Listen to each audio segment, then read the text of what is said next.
साईं बाबा की जय। अध्याय 32। इस अध्याय में हेमंत पंत ने दो विषयों का वर्णन किया है। किस प्रकार बाबा की अपने गुरु से भेंट हुई और उनके द्वारा ईश्वर दर्शन की प्राप्ति कैसे हुई। श्रीमती गोखले जो 3 दिन से उपवास कर रही थीं, को पूरन पोली का भोजन कैसे कराया। श्री हेमंत पंत वट वृक्ष का उदाहरण देकर इस गोचर संसार के स्वरूप का वर्णन करते हैं। गीता के अनुसार वट वृक्ष की जड़ें ऊपर और शाखाएं नीचे को चारों ओर फैली हुई हैं। इस वृक्ष के गुण, पोषक और अंकुर इंद्रियों के भोग्य पदार्थ हैं। जड़ें जिनका करणीभूत कर्म है, वे सृष्टि के मानवों की ओर फैली हुई हैं। इस वृक्ष की रचना बड़ी ही विचित्र है। ना तो इसके आकार, उद्गम और अंत का ही भान होता है और ना ही इसके आधार का। इस कठोर जड़ वाले संसार रूपी वृक्ष को नष्ट करने के हेतु किसी ब्रह्म मार्ग का अवलंबन करना अत्यंत आवश्यक है, ताकि इस आसार संसार में आवागमन से मुक्ति प्राप्त हो। इस पथ पर अग्रसर होने के लिए किसी योग्य गुरु की नितांत आवश्यकता है। चाहे कोई कितना ही विद्वान अथवा वेद और वेदांत से पारंगत क्यों ना हो, वह अपने निर्दिष्ट स्थान पर नहीं पहुंच सकता जब तक कि उसके सहायतार्थ कोई योग्य पथ प्रदर्शक ना मिल जाए, जिसके पद चिन्हों का अनुसरण करने से ही मार्ग में मिलने वाले गड्ढे, खदांकों और हिंसक प्राणियों के भय से मुक्त हुआ जा सकता है। और इस विधि से ही संसार यात्रा सुगम और कुशलता पूर्वक पूर्ण हो सकती है। इस विषय में बाबा का अनुभव जो उन्होंने स्वयं बतलाया, वास्तव में आश्चर्यजनक है। यदि हम इसका ध्यान पूर्वक अनुसरण करें तो हमें निश्चय ही श्रद्धा, भक्ति और मुक्ति प्राप्त होगी। एक समय 4 महायोगी मिलकर धार्मिक एवं अन्य पुस्तकों का अध्ययन कर रहे थे। इस प्रकार प्रबंध होकर हम लोग ब्रह्म के मूल स्वरूप का विचार करने लगे। एक ने कहा कि हमें स्वयं की ही जागृति करनी चाहिए, दूसरों पर निर्भर रहना हमें उचित नहीं है। इस पर दूसरे ने कहा, इससे मनोनिग्रह कर लिया वह धन्य है। हमें अपने संकीर्ण विचारों व भावनाओं से मुक्त होना चाहिए, क्योंकि इस संसार में हमारे अतिरिक्त और कुछ नहीं है। तीसरे ने कहा कि यह संसार सदैव परिवर्तनशील है, केवल निराकार ही शाश्वत है, अतः हमें सत्य और असत्य में विवेक करना चाहिए। तथा चौथे स्वयं बाबा ने कहा कि केवल पुस्तकीय ज्ञान का कोई लाभ नहीं, हमें तो अपना कर्तव्य करते रहना चाहिए। दृढ़ विश्वास और पूर्ण निष्ठा पूर्वक हमें अपने तन, मन, धन और पंच प्राणादि सर्व व्यापकता गुरुदेव को अर्पण कर देना चाहिए। गुरु भगवान है, सबका पालनहार है। इस प्रकार वाद विवाद के उपरांत हम चारों महायोगी वन में ईश्वर की खोज पे निकले। हम 4 विद्वान बिना किसी की सहायता लिए केवल अपनी स्वतंत्र बुद्धि से ही ईश्वर की खोज करना चाहते थे। मार्ग में हमें एक बंजारा मिला, जिसने हम लोगों से पूछा कि हे सज्जन, इतनी धूप में आप लोग किस ओर प्रस्थान कर रहे हैं। प्रत्युत्तर में हम लोगों ने कहा, वन की ओर। उसने पुनः पूछा, कृपया यह तो बतलाइए कि वन की ओर जाने का उद्देश्य क्या है। हम लोगों ने उसे टाल मटोल वाला उत्तर दे दिया। हम लोगों को निरुद्देश्य सघन भयानक जंगलों में भटकता देख उसे दया आ गई। तब उसने अति विनम्र होकर हम लोगों से निवेदन किया कि आप अपनी गुप्त खोज का हेतु चाहे मुझे ना बतलाएं, किंतु मैं प्रत्यक्ष देख रहा हूं कि मध्यम के प्रचंड मर्तंड की तीव्र किरणों की उष्णा से आप लोग अधिक कष्ट पा रहे हैं। कृपया यहाँ पर कुछ क्षण विश्राम कर जलपान कर लीजिए। आप लोगों को सुहृदय तथा नम्र होना चाहिए। बिना पथ प्रदर्शक के इस अपरिचित भयानक वन में भटकने फिरने से कोई लाभ नहीं है। यदि आप लोगों की तीव्र इच्छा ऐसी ही है तो कृपया किसी योग्य पथ प्रदर्शक को साथ ले लें। उसकी विनम्र प्रार्थना पर ध्यान न देकर हम लोग आगे बढ़े। हम लोगों ने विचार किया कि हम स्वयं ही अपना लक्ष्य प्राप्त करने में समर्थ हैं, तब फिर हमें किसी के सहारे की आवश्यकता नहीं है। जंगल बहुत विशाल तथा पथहीन था। वृक्ष इतने ऊंचे और घने थे कि सूर्य की किरणों का भी वहां पहुंचना सकना कठिन था। परिणाम यह हुआ कि हम मार्ग भूल गए और बहुत समय तक यहाँ वहां भटकते रहे। भाग्यवश हम लोग उसी स्थान पर पुनः जा पहुंचे जहां से पहले प्रस्थान किया था। तब वही बंजारा हमें पुनः मिला और कहने लगा कि अपने चातुर्य पर विश्वास कर आप लोगों को पथ की विस्मृति हो गई है। प्रत्येक कार्य में, चाहे वह बड़ा हो या छोटा, मार्गदर्शन आवश्यक है। ईश्वर प्रेरणा का अभाव से सब पुरुषों से भेंट होना संभव नहीं। भूखे रहकर कोई कार्य पूर्ण नहीं हो सकता। इसलिए यदि कोई आग्रह पूर्वक भोजन के लिए आमंत्रित करे तो उसे स्वीकार कर लेना चाहिए। भोजन तो भगवान का प्रसाद है, उसे ठुकराना उचित नहीं। यदि कोई भोजन के लिए आग्रह करे तो उसे अपनी सफलता का प्रतीक जानो। इतना कहकर उसने भोजन करने का पुनः अनुरोध किया। फिर भी हम लोगों ने उसके अनुरोध की उपेक्षा कर भोजन करना अस्वीकार कर दिया। इसके सरल व गुण उपदेशों की ओर ध्यान दिए बिना ही मेरे तीनों साथियों ने आगे प्रस्थान कर दिया। अब पाठक की अनुमान करें कि वे लोग कितने अहंकारी थे। मैं शुद्धा और तृषा से अत्यंत व्याकुल था ही। बंजारे के अपूर्व प्रेम ने ही मुझे आकर्षित कर लिया। यदि भी हम लोग अपने को अत्यंत विद्वान समझते हैं, परंतु दया एवं कृपा किसे कहते हैं, उससे स्वार्था अनभिज्ञ ही थे। बंजारा था तो एक शूद्र, अनपढ़ और गवार, परंतु उसके हृदय में महान दया थी। उसने बार बार भोजन के लिए आग्रह किया। जो दूसरों पर निस्वार्थ प्रेम करते हैं, सचमुच वे ही महान हैं। मैंने सोचा कि इसका आग्रह स्वीकार कर लेना ज्ञान प्राप्ति के हेतु शुभ आवाहन है, और मैंने इसी कारण उसके दिए हुए सूखे भोजन का आदर पूर्वक स्वीकार कर लिया। शुद्धा निवारण होते ही देखते हैं कि गुरुदेव तुरंत ही समक्ष प्रकट हो गए और प्रश्न करने लगे, ये सब क्या हो रहा है। घटित घटना मैंने तुरंत ही उन्हें सुना दी। उन्होंने आश्वासन दिया कि मैं तुम्हारे हृदय की समस्त इच्छाएं पूर्ण कर दूंगा, परंतु जिसका विश्वास मुझ पर होगा, सफलता केवल उसी को प्राप्त होगी। मेरे तीनों सहयोगी तो उनके वचनों पर अविश्वास कर वहां से चले गए। तब मैंने उन्हें आदर सहित प्रणाम किया और उनकी आज्ञा मानकर स्वीकार कर लिया। तत्पश्चात वे मुझे एक कुएं के समीप ले गए और रस्सी से मेरे पैर बांधकर मुझे कुएं पर उल्टा लटका दिया। मेरा सिर जल से लगभग 3 फुट की ऊंचाई पर था। ना मैं हाथों के द्वारा जल को छू ही सकता था और ना ही मुंह में ही जिसके जा सकने की कोई संभावना थी। मुझे इस प्रकार उल्टा लटकाकर वे ना जाने कहाँ चले गए थे। लगभग 4-5 घंटों के उपरांत वे लौटे और उन्होंने मुझे शीघ्र ही कुएं से बाहर निकाला। फिर वे मुझसे पूछने लगे कि तुम्हें वहाँ कैसा अनुभव हो रहा था। मैंने कहा कि मैं परम आनंद का अनुभव कर रहा था। मेरे समान मूर्ख प्राणी भला ऐसे आनंद का वर्णन कैसे कर सकता है। मेरा उत्तर सुनकर मेरे गुरुदेव अत्यंत ही प्रसन्न हुए और उन्होंने मुझे अपने हृदय से लगाकर मेरी सराहना की और मुझे अपने संग ले लिया। एक चिड़िया अपने बच्चों को जितनी सावधानी से लालन पालन करती है, उसी प्रकार उन्होंने मेरा भी पालन किया। उन्होंने मेरी अपने शाला में स्थान दिया। कितनी सुंदर थी वह शाला। वहां मुझे अपने माता पिता की भी विस्मृति हो गई। मेरे समस्त अन्य आकर्षण दूर हो गए और मैंने सरलता पूर्वक बंधनों से मुक्त पाई। मुझे सदा ऐसा ही लगता था कि उनके हृदय से ही चिपके रहकर उनकी ओर निहारा करूं। यदि उनकी भव्य मूर्ति मेरी दृष्टि में ना समाती तो मैं अपने को नेत्रहीन होने की अधिक श्रेयस्कर समझता। ऐसी प्रिय थी वह शाला कि वहां पहुंचकर कोई भी कभी खाली हाथ नहीं लौटा। मेरी समस्त निधि, घर, संपत्ति, माता पिता, या यह कहूं कि वे ही मेरे सर्वस्व थे। मेरी इंद्रियां अपने कर्मों को छोड़कर मेरे नेत्रों में केंद्रित हो गई थी और मेरे नेत्र उन पर।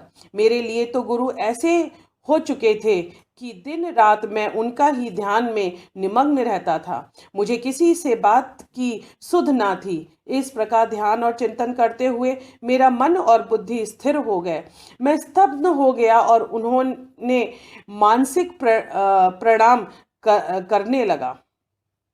अन्य और भी आध्यात्मिक केंद्र हैं जहाँ एक भिन्न ही दृश्य देखने में आता है। साधक वहाँ ज्ञान प्राप्त करने को जाता है तथा द्रव्य और समय का अपव्यय करता है, कठोर परिश्रम भी करता है, परंतु अंत में उसे पश्चाताप के हाथ ही लगता है। वहाँ गुरु अपने गुप्त ज्ञान भंडार का अभिमान प्रदर्शित करते हैं और अपने को निष्कलंक बतलाते हैं। वे अपनी पवित्रता और शुद्धता का अभिमान तो करते हैं, परंतु उनके अंतकरण में दया लेश मात्र भी नहीं होती।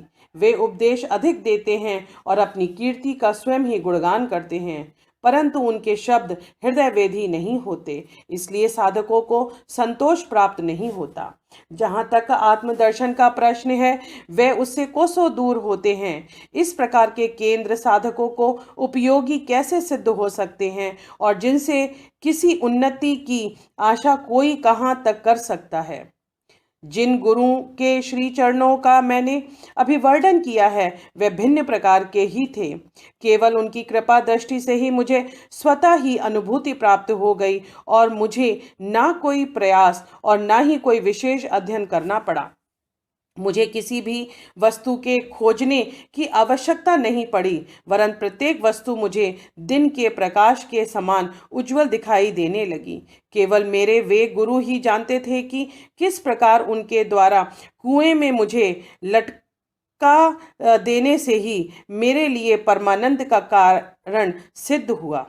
उन 4 सहयोगियों में से एक महान कर्मकांडी था। किस प्रकार कर्म करना है और उसके अलिप्त रहना है, यह उसे भली भांति ज्ञात था। दूसरा ज्ञानी था जो सदैव ज्ञान के अहंकार में चूर रहता था।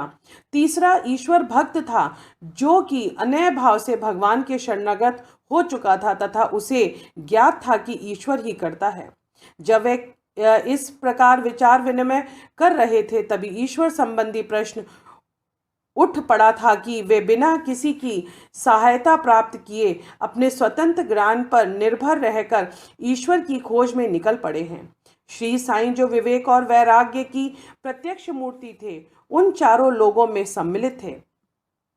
यहाँ कोई शंका कर सकता है कि जब स्वयं साईं ही ब्रह्म के अवतार हैं, तब वे उन लोगों के साथ क्यों सम्मिलित हुए और क्यों उन्होंने ऐसा आचरण किया। स्वयं अवतार होते हुए भी और यह दृढ़ धारणा करके कि अन्य ही ब्रह्म हैं, उन्होंने एक शूद्र बंजारे के भोजन को सहर्ष स्वीकार कर लिया तथा बंजारे के भोजन के आग्रह की उपेक्षा करने और बिना गुरु के ज्ञान प्राप्त करने वाले को क्या दशा होती है, इसका उन्होंने समक्ष एक उदाहरण प्रस्तुत किया। श्रुति का कथन है कि हमें माता पिता तथा गुरु का आदर सहित पूजन कर धार्मिक ग्रंथों का अध्ययन करना चाहिए। ये चित्त शुद्धि के मार्ग हैं और जब तक चित्त की शुद्धि नहीं होती, तब तक आत्म अनुभूति की आशा व्यर्थ है। आत्मा इंद्रिय, मन और बुद्धि के परे हैं।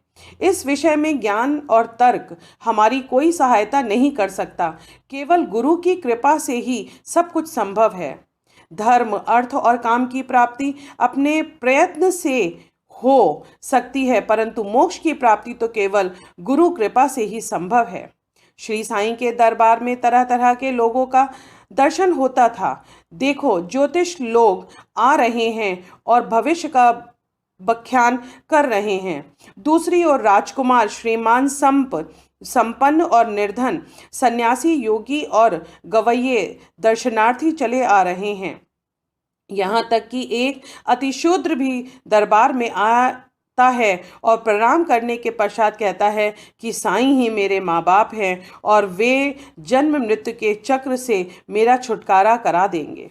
और अन्य लोग जैसे तमाशा करने वाले, कीर्तन करने वाले, अंधे, पंगु, नथपंथी, नर्तक व अन्य मनोरंजन करने वाले दरबार में आते थे, जहां उनका उचित मान किया जाता था, और इसी प्रकार उपयुक्त समय पर वह बंजारा भी प्रकट हुआ जो अभिन्न उसे सौंपा गया था, उसे मैं पूर्ण किया।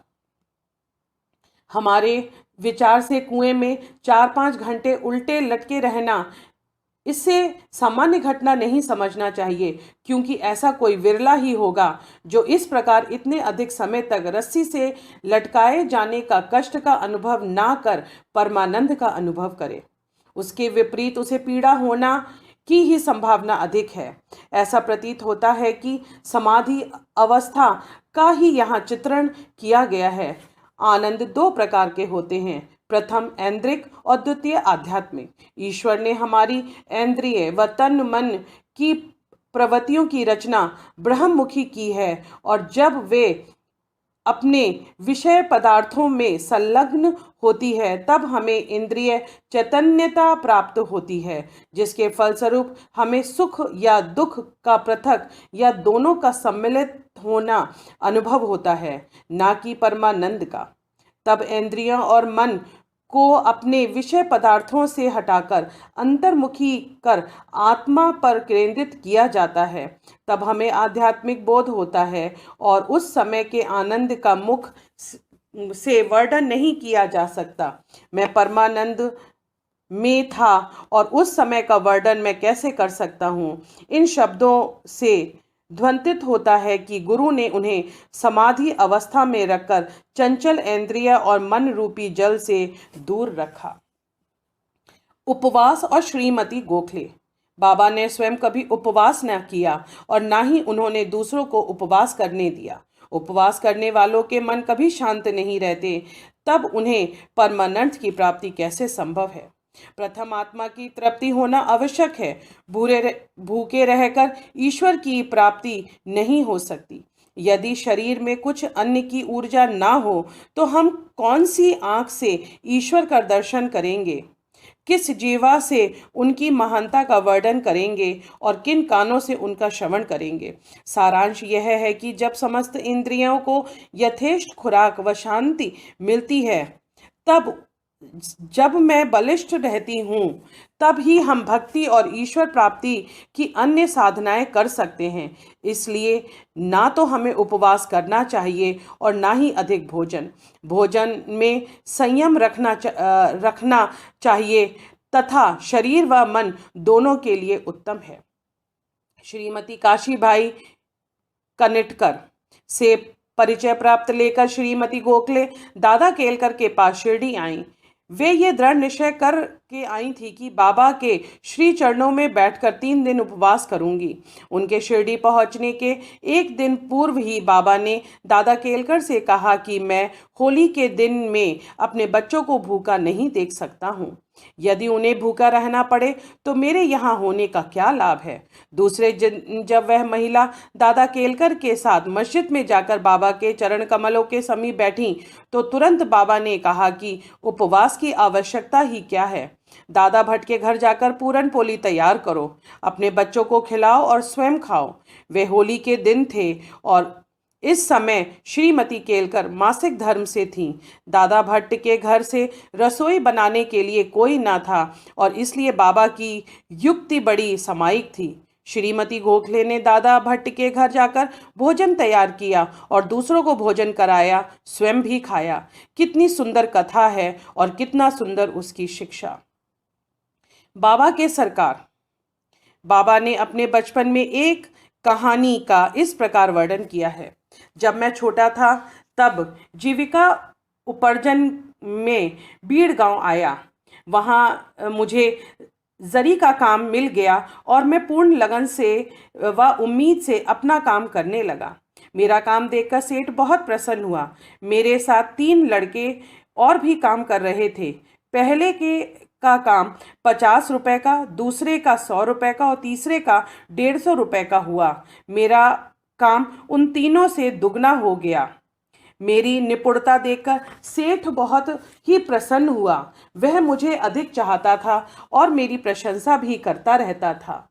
उसने मुझे एक पूरी पोशाक प्रदान की जिसमें सिर के लिए एक पगड़ी और शरीर के लिए एक शाला था। मेरे पास वह पोशाक वैसी ही रखी रही। मैंने सोचा कि जो कुछ मुझे मनुष्य को निर्मित है वह नशावान और अपूर्ण है, परंतु जो कुछ मेरे सरकार द्वारा प्राप्त होगा वहां अंत तक रहेगा। किसी भी मनुष्य के उपचार की उससे समानता संभव नहीं है। मेरा सरकार कहते हैं, ले लो। लोग मेरे पास आकर कहते हैं, मुझे दे दो, मुझे दो, परंतु जो कुछ मैं कहता हूं उसके अर्थ पर कोई ध्यान देने का प्रयत्न नहीं करता। मेरे सरकार का खजाना भरपूर है और वह बह रहा है। मैं तो कहता हूं कि खोदकर गाड़ी में भर करके ले जाओ। जो सच्ची माँ का लाल होगा उसे स्वयं ही भरना चाहिए। मेरे फकीर की कला, मेरे भगवान की लीला और मेरे सरकार का बर्ताव सर्वथा अद्वितीय है। मेरा क्या, ये शरीर मिट्टी से मिलकर सारे भूमंडल में व्याप्त हो जाएगा तथा फिर यह अवसर कभी प्राप्त न होगा। मैं चाहे कहीं भी जाता हूँ या कहीं भी बैठता हूँ, परंतु माया फिर भी मुझे कष्ट पहुँचाती है। इतना होने पर भी मैं अपने भक्तों के कल्याणार्थ सदैव उत्सुक ही रहता हूँ। जो कुछ भी कोई करता है एक दिन उसका फल उसे अवश्य ही प्राप्त होगा, और जो मेरे इन वचनों को याद रखेगा उसे मौलिक आनंद की प्राप्ति होगी।